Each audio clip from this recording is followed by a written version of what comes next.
actions. It was very important for me to hear those, and they're taken into account in my sentencing decision, and I want you to know that. So when I'm sentencing a defendant as a judge, there are certain principles that I think about. Attorney Morris touched on one, general deterrence. And that is sending a message to society at large that there's certain behaviors that will not be tolerated. And Mr. Gillis spoke to this in his victim impact statement. He said such acts of violence will not be tolerated in our society. I think it's important that people know that it is not okay to shoot people and kill them who drive down your driveway. I know in the county where we live and probably other countless rural areas, it's a pretty common occurrence to drive down a wrong driveway. It's a common occurrence for somebody to come down your driveway. And there's definite choices that you get to make at this time. And the choice made in this case is absolutely not acceptable. Then I'm also guided by the principle of specific deterrence. Specific deterrence is directed directly at the defendant. It's saying, basically, you need to be prevented from doing things in the future. And Mr. Monahan, I think if you were released from prison, and, you know, people who commit murder generally don't recidivate a lot. They don't commit the same crime. Again, it's a low rate of recidivism. But with you, I think you really could possibly do the same thing again. It's obvious to me that you feel justified. You don't take any responsibility for the outcome of your actions. You just don't get it. The first thing you do on the witness stand when you come up here and testify is you made a joke to the jury about them finally being able to see your face. You senselessly took the life of Kaylin Gillis, and you have the gall to sit here and talk about how you plan to finish up the work on your house and race motocross in the future. You don't deserve that. What would make you think that you deserve those things? Even when your attorney tried to get you to acknowledge that your home wasn't being invaded, you couldn't do it. You hesitated and said something to the effect of, "It sure felt like we were being invaded." He was trying to elicit out of you a response that somebody who took responsibility for their actions would have. And you couldn't even do that. Your first instinct was to lie about what happened, and you repeatedly lied in such a cold and calculating manner. And the jury saw right through your lies, and they rejected them. In killing Kaylin Gillis, you took away a friend, you took away a girlfriend, you took away a daughter, a granddaughter, and a sibling. You took away so much unrealized potential. Her potential to enrich other people's lives and to contribute to our society. You also traumatized the young men and women who mistakenly drove up your driveway that night. You will scar them. This will scar them and traumatize them for the rest of their lives. Any remorse you have isn't for the harm you've caused. The only regret you have is that you're finally facing the consequences for your actions.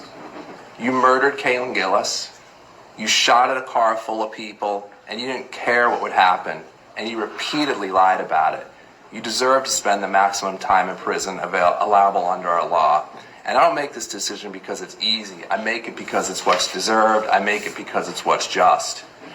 So as to the conviction of murder in the second degree, I sentence you to a term of 25 years to life in prison.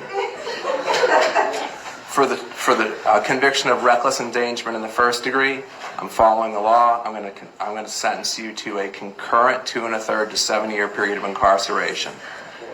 As to tampering with physical evidence conviction, I can see why a court, might perhaps go along with concurrent because you received a 25-year to life sentence to begin with.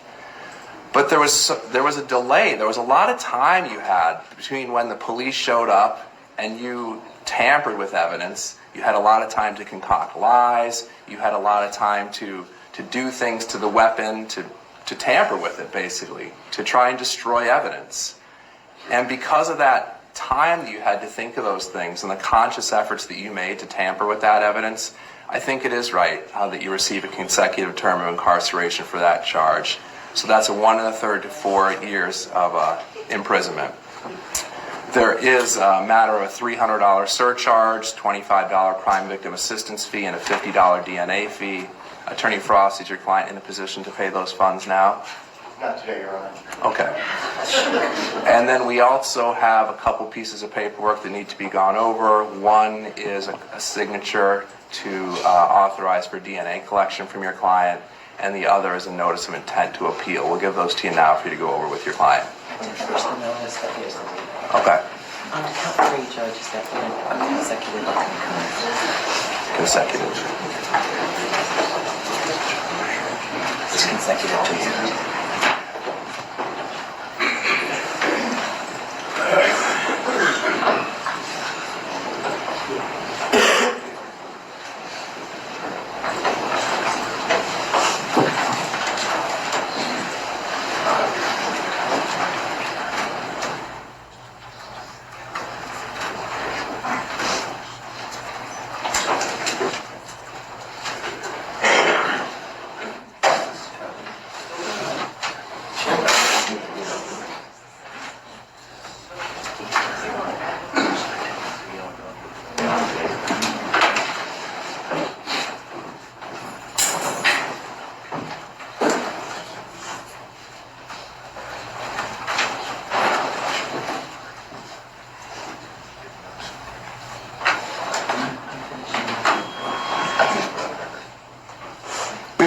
We'll get to you. Yeah.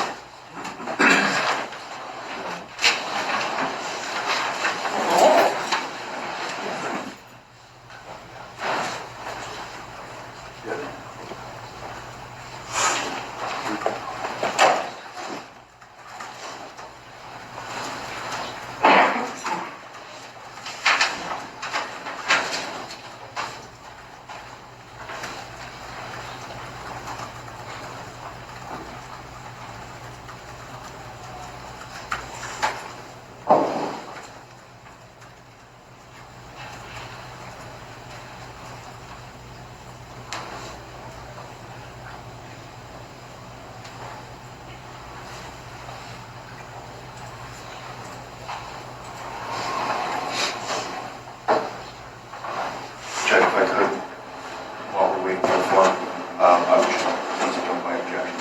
Seconds. Noted.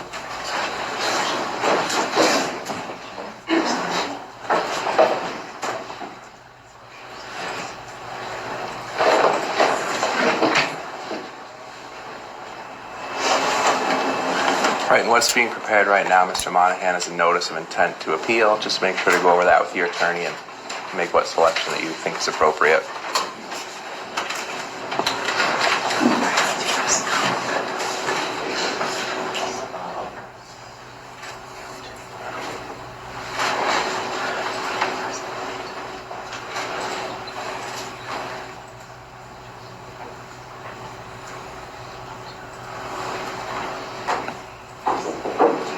Anything else you need, Mary Kate? All set? Hey, I'm just doing the community. Oh no, it's been anything else you need us to cover. Okay.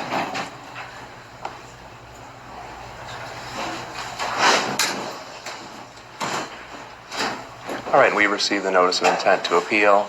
Anything further from the people? No, thank you. Anything further from defense counsel? Nothing wrong. All right, sir, you're remanded to the custody of the Washington County Jail. Then you'll be transferred to the custody of the New York State Department of Corrections for service of your sentence. We're concluded. Bye.